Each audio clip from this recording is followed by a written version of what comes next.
What's up guys, and today we've got a video which I think is going to really surprise you. We've got the brand new Huawei Mate 10 Pro, which is the same camera as the Huawei Mate 10, and on paper this phone has possibly the most capable camera we've ever seen on a smartphone. So in this video we're pitching it head to head against the Samsung Galaxy Note 8, considered by many to be the king of Android smartphone cameras. Let's get right into it. Starting off with video, both phones record 4K resolution at 30 frames per second, which is pretty standard for a 2017 flagship. Now because this is such a high resolution, what I've done is cropped into both video files by 1.7 times, so it'll help to highlight the imperfections so you can really tell the difference between the two. The first thing you're probably going to notice is the slight difference in color profiles.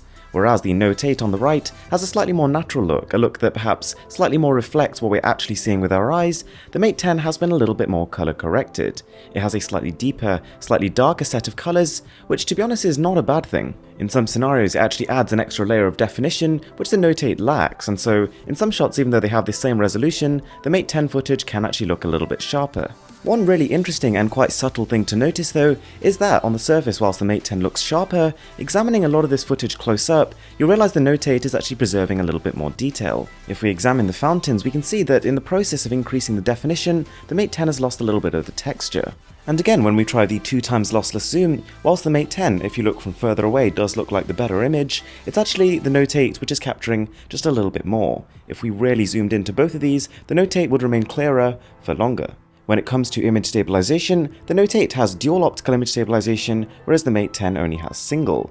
And the Note 8 pulls well ahead every time you take a step, whereas with the Note 8 it's almost difficult to tell, with the Mate 10 it's causing a pretty serious problem. So now we're going to move on to photos, and in this category, at least on paper, the Mate 10 is the far more capable smartphone. Whereas on the Galaxy Note 8, both cameras have a resolution of 12 megapixels, on the Mate 10 we've got one 12 megapixel RGB sensor combined with a 20 megapixel monochrome one. On top of that, in terms of its apertures, the Mate 10 is on a whole new level entirely. We'll get onto that in just a moment.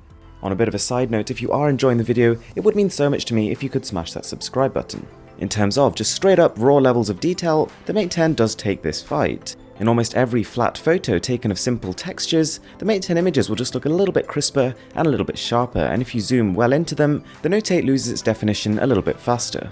Now, as we also noticed when it came to video playback, in terms of photos, the Mate 10 just has much deeper colors. And it's not necessarily a good or a bad thing. The Note 8 is definitely a more true-to-life reflection of what we're seeing, but the Mate 10 is not really far off, and at the same time some people would look at it and think that that image looks better.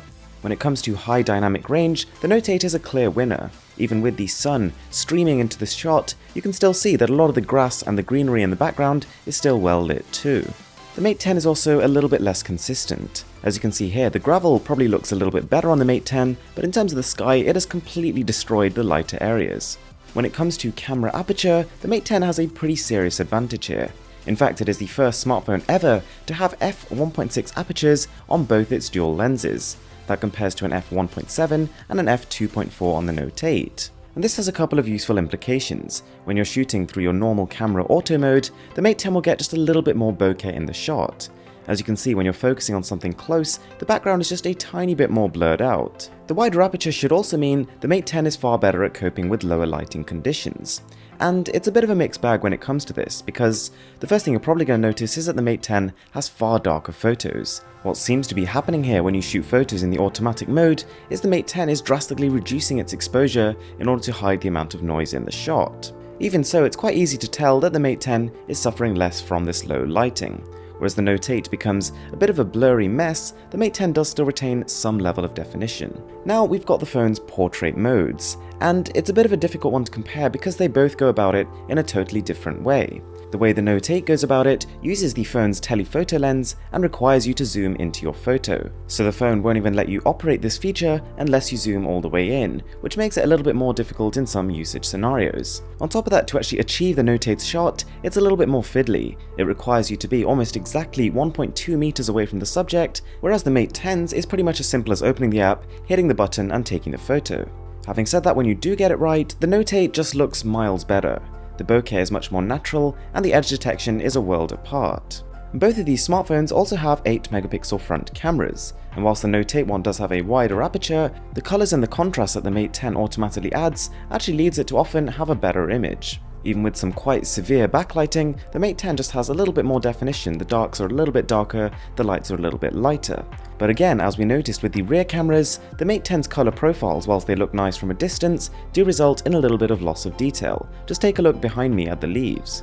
Both the Galaxy Note 8 and the Huawei Mate 10 support lossless zoom, and it's tough to say which one does a better job.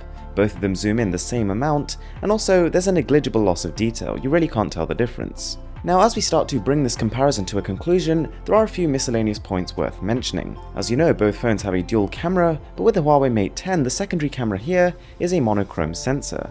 And to be honest, whilst real purists will swear by this feature, whilst they'll say it's completely different to just putting a black and white filter on a colour photo, the average consumer is going to find it very tough to tell the difference. What I think is, in most cases, a more useful combination is what the Note 8 has. We have a combination of a wide-angle lens as well as a telephoto one. And what this implies is that every time you take a photo, you can change the settings so that the Note 8 actually captures two. One which is far more zoomed in using the telephoto, and one which gets a lot of the scenery around you using the wide angle. And this brings us to the question, which smartphone actually has the better camera?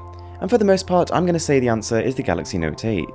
It has more natural colours, a higher level of detail, and a better live focus mode, and when we compare the two phones side by side in terms of their optical image stabilization, the Note 8 is on a whole new playing field. On the flip side, the Mate 10 has some quite significant redeeming characteristics. Its wider aperture means that when it comes to low lighting conditions, which is one of the main problems when it comes to smartphone photography, it actually tackles it quite a bit better. Another thing to think about is that the Note 8 has now been out for a couple of months, and in that time, through updates, has gotten quite a bit better. When the phone originally launched, it wasn't nearly as polished an experience as it is now.